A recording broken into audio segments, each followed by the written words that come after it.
Support comes from the Missouri Forest Products Association, saluting Earth Day on April 22nd with an ongoing commitment to help offset carbon emissions with sustainable harvesting of Missouri forests. Details at choosewood.com. From St. Louis Public Radio. This is St. Louis on the Air. I'm Elaine Cha. On the first day of classes this August, St. Louis Public Schools Superintendent Kelvin Adams greeted parents and students as they got dropped off at various schools across the city. Here he is that day, reflecting on his role as the district's leader. Yeah, I've never met a kid that I did not feel comfortable having a conversation with. I've never felt afraid of any kid that I've interacted with. Part of my responsibility and this community's responsibility to provide them with the resources and the support they need to be the best person that they can be. And I feel sometimes that we have not done a really good job of doing that. And so I lean into that heavily because I want to use my position in this organization to try to solve some of those kind of issues about supporting kids and giving them the resources that they so desperately need and deserve. That same month, Adams announced that he'd retire from the position of superintendent in December, a role he's held for the last 14 years. Now, between kindergarten and 12th grade, there are 13 years of school. That means students who got first day of school pictures in a St. Louis Public Schools classroom in 2008 and graduated from an SLPS high school in 2020 experienced K-12 education in a district led by Adams. We are now here in the last month of 2022, and joining me in studio to talk about his 14 years heading St. Louis Public Schools is Kelvin Adams himself. Superintendent Adams, welcome to the program. Good afternoon. Thank you very much for the invitation. So we're going to take it back to the beginning. When you came to St. Louis Public Schools, the district had just had 6 superintendents in 6 years. And since 1839, more than half of SLPS's superintendents had tenures of 2 years or less. What circumstances were you facing on day one of your job back in 2008? Well, day one on my job in 2008, because I started on November the 3rd, the district had already started, and the district was unaccredited, had a deficit in terms of funding. And so the challenges I faced, quite frankly, was just trying to learn as much as I could to find out what we needed to do to try to address the concerns that were before me. I saw a lot of data and information in terms of on paper, but I needed to feel what was happening. And so on the very first day after leaving the office, I visited schools to try to get some sense of what was actually happening on the ground. And which schools did you visit? Do you remember which ones? I remember visiting McKinley and Jefferson Elementary School were the 2 schools that I remember visiting on that first day. What made you feel ready to undertake those circumstances, both the financial ones and the academic? I had spent my career working in New Orleans, Louisiana as a teacher, principal, coach, executive director of middle schools. So I thought I had on-the-job training. I also worked in New Orleans in the recovery school district after Katrina. And so I thought I had a good sense of what it took to turn around a district, or at least to try to impact the district in a positive way for students and kids. And so that's what gave me I don't want to use the word confidence because I don't want to come across as being arrogant in any way, shape, or form. But I felt I had some experiences that could be helpful in St. Louis. Mm-hmm. Now, coming into any new job means taking time to acquaint and understand people, places, history, and culture. And apart from the circumstances that you talked about, were there challenges you inherited and had either to manage or resolve that were easier to tackle because you came most immediately from outside St. Louis? I originally came to St. Louis in 2006, a year after Katrina, and I spent 1 year in the district, left to go back to New Orleans. So I had some familiarity, quite frankly, with some of the people and some of the challenges because I was here before. So that gave me also a level of confidence that I knew some of the players, if you will, some of the people, and some of the organizational challenges. So I think, based on that, I felt that I could get the work done and I did not have to familiarize myself as somebody brand new coming into the organization without any familiarity with St. Louis. Was there anything that you brought from your work in New Orleans to St. Louis as a newcomer that you applied, pretty readily and pretty quickly? Yeah, there was a lot, quite frankly. Number one, the notion of listening, understanding that there are a number of things that you have to do, and one of them is to listen really well, to hear what people are really saying when they're not saying what they want to say. Number two, the notion of being collaborative, trying to make sure that there were many people at the table, not just one person at the table. And thirdly, this notion of just being flexible, that things were not black and white. When you come into a district that had the kind of challenges that St. Louis had, and you framed really well the multiple persons who had been in charge, there was really not a sense of certainty around what would occur. The belief was that this person will be here for a short time and we'll get through his tenure and go on to the next person. And so I had to be flexible enough to understand that I needed to listen, hear people out, and give them the belief that I was going to be here long enough to see what we were talking about being enacted. And you'd said that you arrived in 2006 to stay for about a year before you actually started the job in November of 2008. So that familiarity, the other side of this question, I guess, in terms of what you could do as a newcomer, how long did it take for you to feel acclimated enough to move forward on some items that someone who is new might not have been able to take up in the same way? Really excellent question. I moved with the understanding that I was going to be here and we were going to put things in place that were going to be long term. And so immediately, quite frankly, immediately, I started gathering data, talking to people, examining things. I was an on-the-ground learner in terms of being in places I needed to see and feel it myself.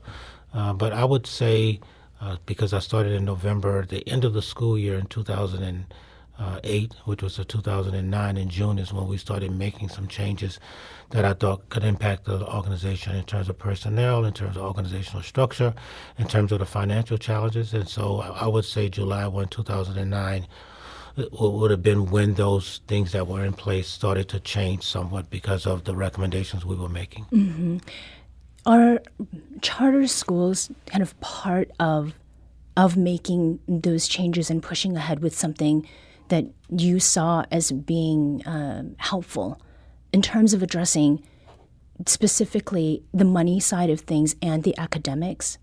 So charter schools are independent organizations, separate and apart from the St. Louis Public School District and separate and apart. So the answer to the question is, while I was aware of charter schools and what was going on with charter schools, and quite frankly, the tension between the St. Louis Public School Districts or traditional schools and charter schools, it was not a major factor for me to make decisions that I needed to make.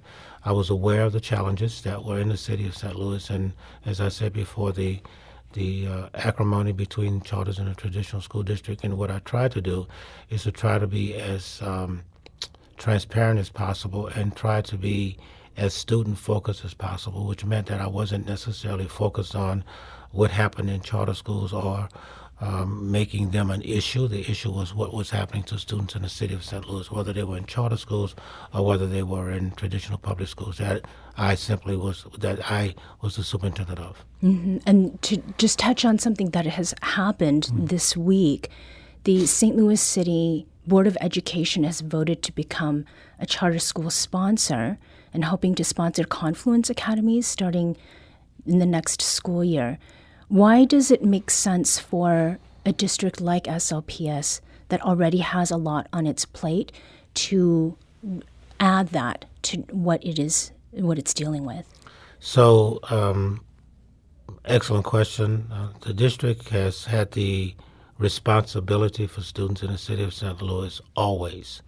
While charter schools are in the city of St. Louis and are authorized by state legislation, at the end of the day, the district is still responsible for students in the city of St. Louis. And so in this particular case, it made sense for the district to look to partner, to sponsor, because we've been responsible for schools that have closed in the past, and that happening has had an impact on the district. In addition to that, Confluence is a little bit different in that it really supports the same demographic population that we support, traditionally in terms of high poverty, in terms of locations that their buildings are located in. And so it should be noted that they are still 100% independent of the St. Louis Public School District with their own board, with their own CEO, and they manage all of their contracts independent of us. It is our responsibility to act as a sponsor to kind of support them or to evaluate and hold them accountable for what they say they're going to do. And so that's a role we have for our 64 schools and some 20,000 students as well. And so for the 2,400 students that are part of Confluence, all we're simply doing is supporting them as a result of being a sponsor and giving them the ability to continue in the manner that they were before. And quite frankly, their sponsor walked away. Their sponsor closed. And so they had several options. We were one of those options. We thought it made sense to kind of collaborate since we are touching the same students. And there might be a possibility, no one knows for sure, that we will have to collaborate around school locations in the future. Mm-hmm. Now, you have advocated for a citywide plan. What is that, and why do you think that it's necessary?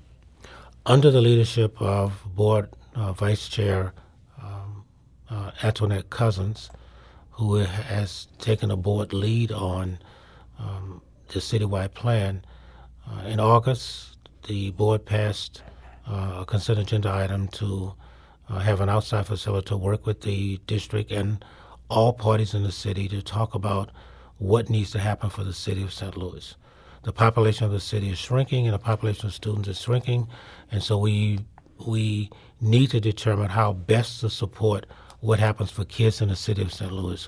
The redundancy of how we spend money, transportation, there are just a number of different issues that are city issues that need to be managed and need to be addressed, not just by the St. Louis Public School District that's traditional, not just by charters independently, not even just by private and parochial schools. We have to do a better job of leveraging our resources to support kids in the city of St. Louis, and the citywide plan gives us an ability to look to do that. So I'm hopeful that at the end of June a recommendation will be made that people can look at and say, wow, that's what the data says, that's what the information says, and we're all sitting at the table, not necessarily we myself, but the leadership of the traditional school district as well as charter schools and hopefully private and parochial and the archdiocese as well can say, we agree that a plan that has been looked at, the citywide plan, is a way to look at moving in that direction to create the best avenue for students in the city of St. Louis. And I'll just give you one last thing. We closed a school in the area of the city several years ago. A charter school closed several years ago in the same area of the city. A Catholic school closed in the same area of the city. Those students, those families who live in that neighborhood don't have a school. They have to be transported out of that neighborhood to another neighborhood. Mm-hmm. But if we were in coordination, maybe, just maybe, we could have decided that one school would remain there in a way to support those families such that they would not have to find another place to live or another place for kids to go to school. And what you're talking about is problems that have been encountered by different kinds of school systems. And in terms of the district here, St. Louis Public Schools, enrollment has steadily declined over the last 15 years. In 2007, St. Louis Public Schools had more than 26,000 students. And just this week, there was data released that says that the district now has 16,500 students. and resources for them have been spread thinly across many buildings that are half empty. Now, this is clearly a troubling trend with no simple solution. You have been talking about what different districts for different kinds of schools have been doing. What do you think needs to happen outside school districts to stem these student population losses, and who's responsible for moving things in that direction? First and foremost, I think we all are responsible. Every citizen in the city of St. Louis has some level of responsibility. I think there has to be also a holistic plan around housing in terms of where kids live. And so I think it's a much bigger plan than just a citywide plan around education.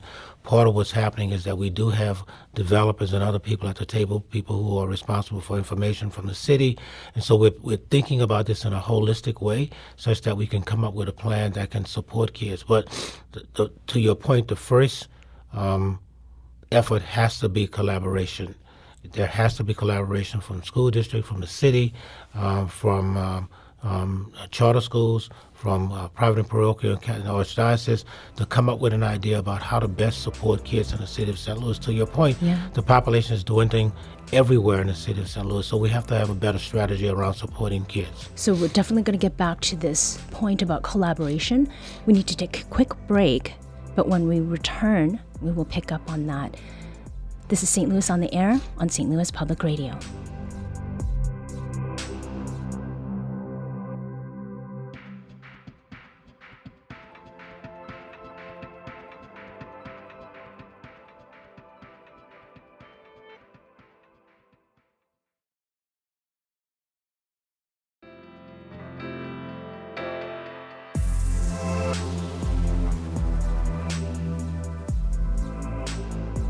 Welcome back. Superintendent, you have talked about collaboration from the beginning, and community is another word that has come up. What has your time as superintendent here taught you about the relationship between public schools and community? First and foremost, I think it is crucial for anything to happen. I've also learned that it's difficult in the city of St. Louis for collaboration to take place, as everyone has their own opinion or views. There's so many different neighborhoods and so many different focuses in those neighborhoods. There is a reason why people ask the question, what high school did you grow up in? What high school did you graduate from in St. Louis?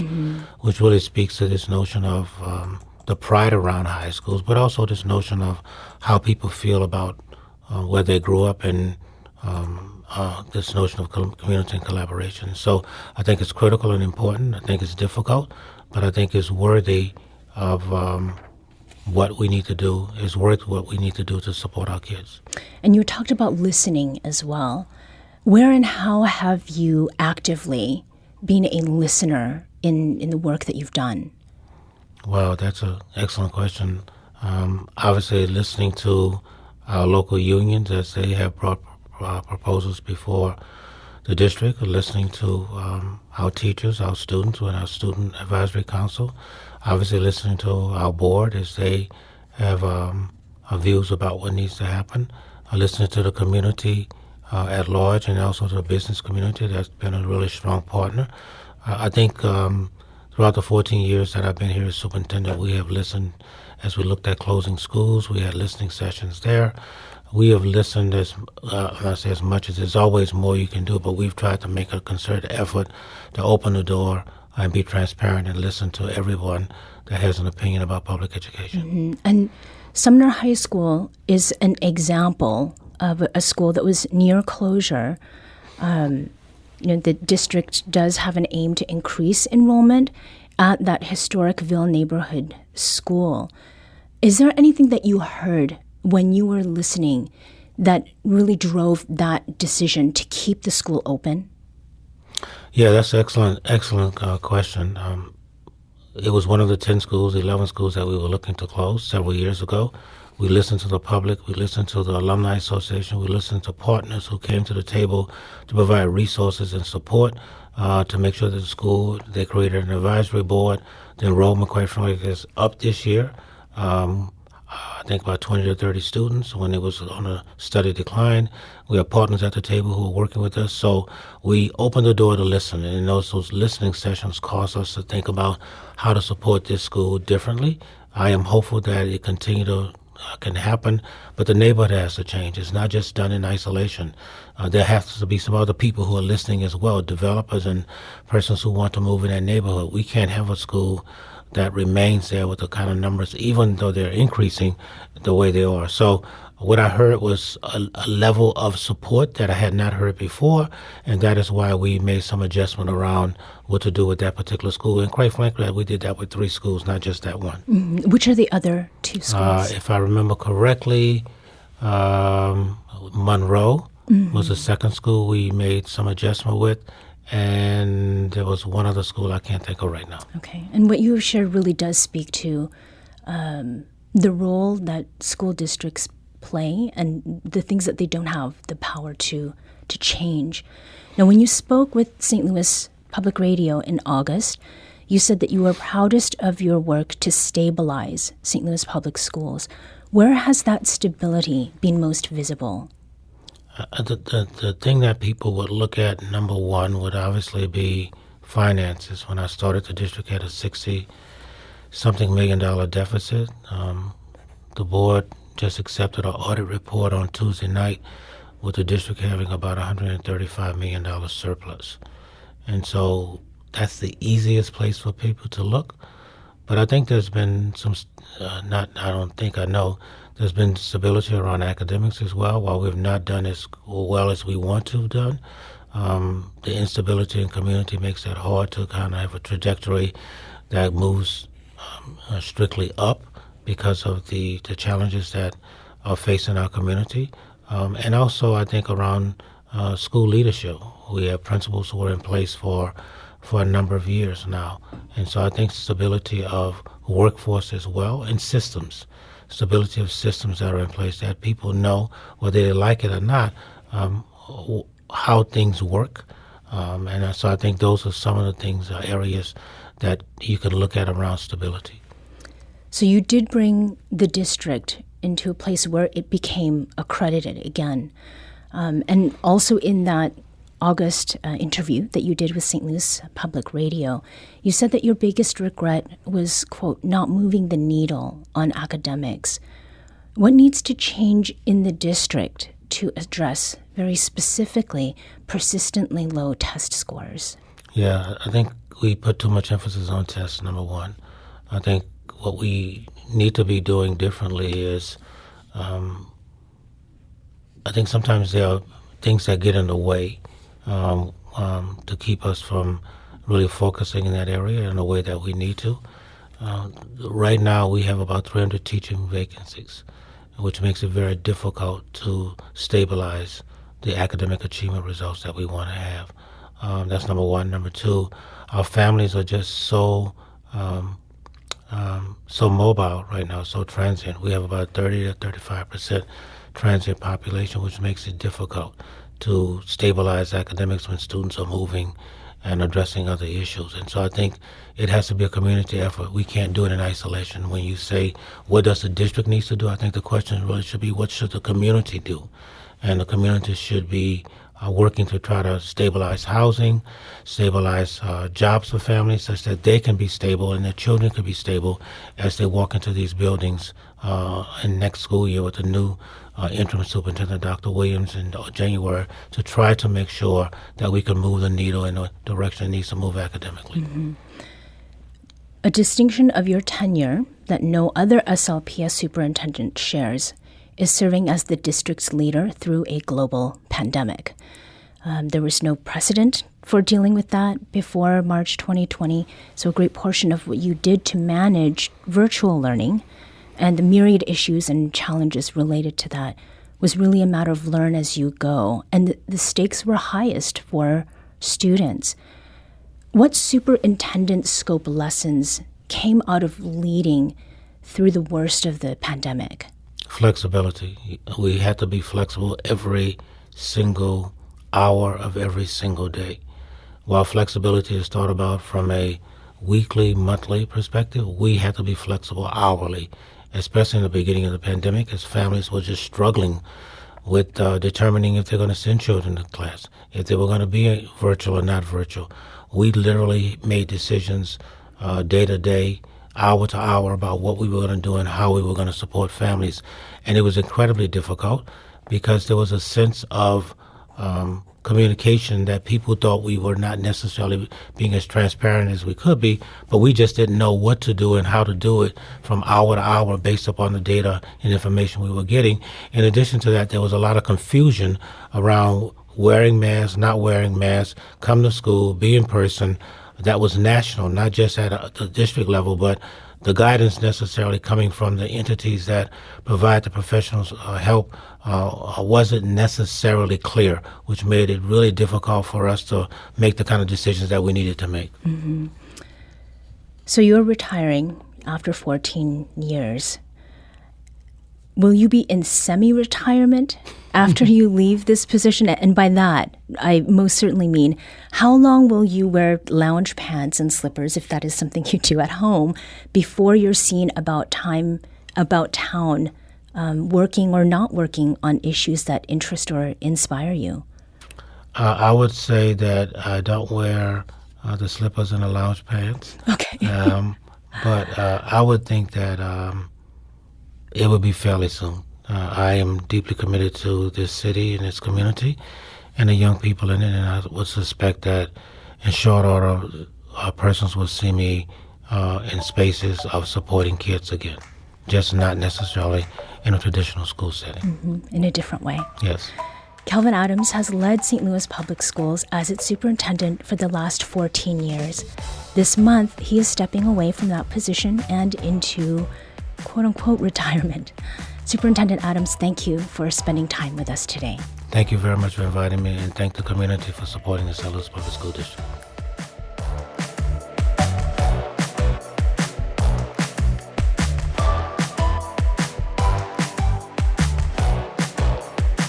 This episode was produced by Emily Woodbury. Audio engineering and podcast design by Aaron Dorr. Our production intern is Avery Rogers. Alex Hoyer is our executive producer. St. Louis on the Air is a production of St. Louis Public Radio. Understanding starts here. Our podcast proudly supports St. Louis artists by using music from Life Creative Group. Do you find yourself regularly listening to episodes of St. Louis on the Air? Suggest us to a friend you think might enjoy our conversations, and leave us a review and rating on Apple Podcasts on the App Store. It's the simplest way to help people discover our show. Thank you. St. Louis Public Radio is a member-supported service of the University of Missouri St. Louis.